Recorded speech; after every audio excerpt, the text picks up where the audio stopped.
नमस्कार शासन जी आहे यूट्यूब चॅनल वापस सर्वांचं अगदी मनपूर्वक स्वागत आहे। तर आताच्या घडीची सर्वात मोठी बातमी म्हणजे लाखो सरकारी कर्मचारी आणि निवृत्त वेतनधारकांसाठी आली मोठी खुशखबर। त्या संदर्भात एपिसोडच्या माध्यमातून संपूर्ण अपडेट आता आपण आहोत।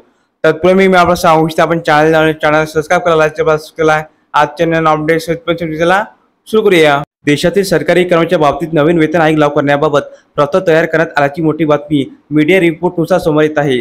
सदर नवीन वेतन आयोग बाबत अर्थसंकल्पामध्ये मोठी घोषणा करण्यात येणार असल्याची माहिती समोर येत आहे। देशातील सरकारी कर्मचाऱ्यांच्या बाबतीत नवीन वेतन आयोग लागू करण्याबाबत प्रस्ताव तयार करण्यात आल्याची मोठी बातमी मीडिया रिपोर्टनुसार समोर येत आहे। सदर नवीन वेतन आयोग बाबत अर्थसंकल्पामध्ये मोठी घोषणा करण्यात येणार असल्याची माहिती समोर येत आहे। महागाई भत्त्याची दर शून्य तर इतर भत्त्यामध्ये मोठी वाढ। नवीन वेतन आयोग लागू केल्यास महागाई भत्त्याची दर हे पुन्हा 0% होईल, तर इतर देय भत्त्याचे दर वाढतील। यामध्ये घरभाडे भत्ता, वाहन भत्ता, प्रोत्साहन भत्ता, इतर भत्त्यामध्ये वाढ होईल। नवीन वेतन आयोग समिती स्थापनेचा प्रस्ताव। मीडिया रिपोर्टनुसार मिळालेल्या माहितीनुसार केंद्र शासनाचे अर्थसंकल्प 23 जुलै 2023 रोजी सादर करण्यात येणार आहे। यामध्ये नवीन वेतन आयोग समिती स्थापन करण्याचा प्रस्ताव सादर करण्यात येण्याची शक्यता वर्तवण्यात येत आहे, कारण दर 10 वर्षाची सरकारी कर्मचाऱ्यांना नवीन वेतन आयोग लागू करण्यात येत असतो। सन 2016 मध्ये 7वा वेतन आयोग नंतर आता सन 2024 मध्ये नवीन वेतन आयोग लागू करण्यात येणार आहे। याकरता नवीन वेतन आयोग समिती स्थापन करण्यात येणार आहे।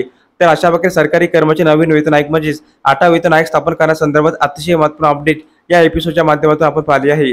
जर हा व्हिडिओ आवडला असेल तर चॅनलला नक्की सबस्क्राइब करा, लाईक करा, कमेंट करा आणि असेच नवनवीन अपडेट मिळण्यासाठी शासन यूट्यूब चॅनलला सबस्क्राइब करायला अजिबात विसरू नका। धन्यवाद।